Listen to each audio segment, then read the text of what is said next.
Ces derniers jours, vous avez travaillé avec les autres évêques de France sur la responsabilité dans le cadre des abus sexuels commis au sein de l'Église. Qu'en est-il ressorti? Alors, ces 2 jours et demi que nous avons vécu en visioconférence, mais les évêques de la province, nous nous étions réunis à Ars pour la vivre ensemble, dans la prière, a été surtout un temps d'approfondissement. Il y a eu des apports vraiment intéressants sur la notion de responsabilité, aussi bien sous l'angle philosophique, psychosocial, théologique et historique.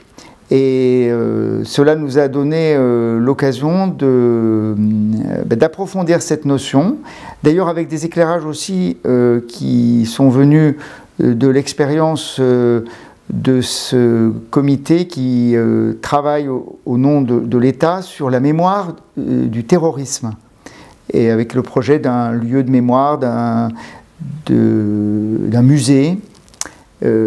Voilà, c'était intéressant d'avoir cet éclairage. On a eu aussi le dialogue avec des personnes victimes.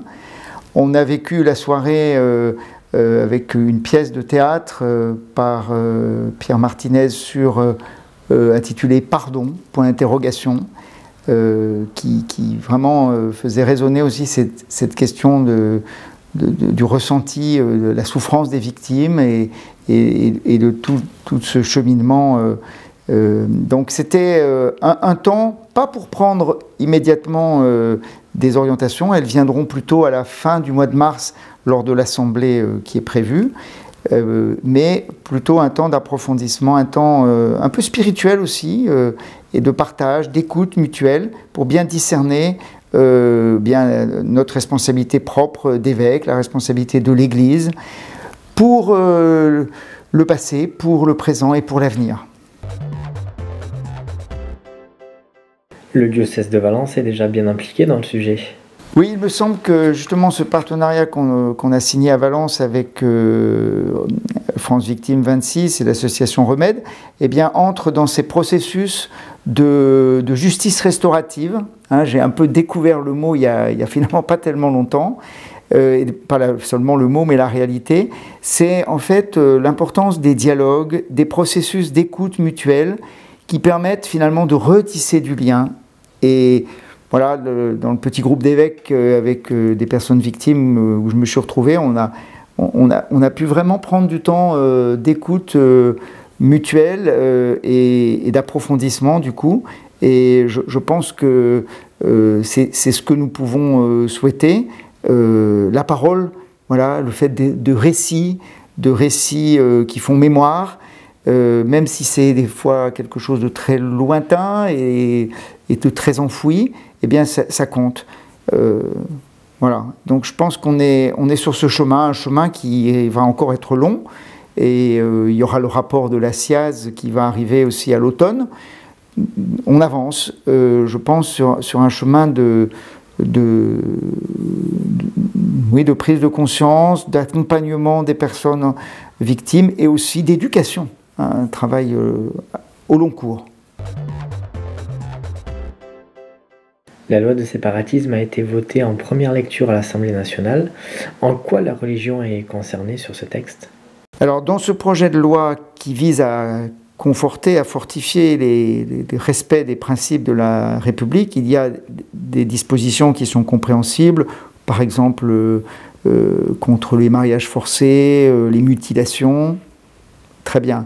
Après, les questions qu'on peut se poser, l'analyse, c'est est-ce que les citoyens français croyants sont des citoyens dont il faut se méfier et qu'il faudrait contrôler en permanence avec des processus qui sont très complexes, alors même que, en tout cas pour ce qui est de l'Église catholique, la loi de 1905 est un dispositif qui a fait ses preuves et qui permet déjà des contrôles et qui permet finalement aux communautés de vivre dans un cadre tout à fait, on va dire, suivi par la République. Donc voilà, la question elle est là. Il y a du coup un certain nombre de craintes qui se sont exprimées. Monseigneur de Moulin-Beaufort, dans ses auditions à l'Assemblée nationale et au Sénat, les a exprimées et je les partage. Depuis plusieurs semaines, le panier du frère est lancé dans de nombreuses paroisses de la Drôme. C'est important, une initiative solidaire et fraternelle de cette envergure. Tout à fait. Comme nous dit Jésus, ce que vous avez fait au plus petit d'entre les miens, c'est à moi que vous l'avez fait.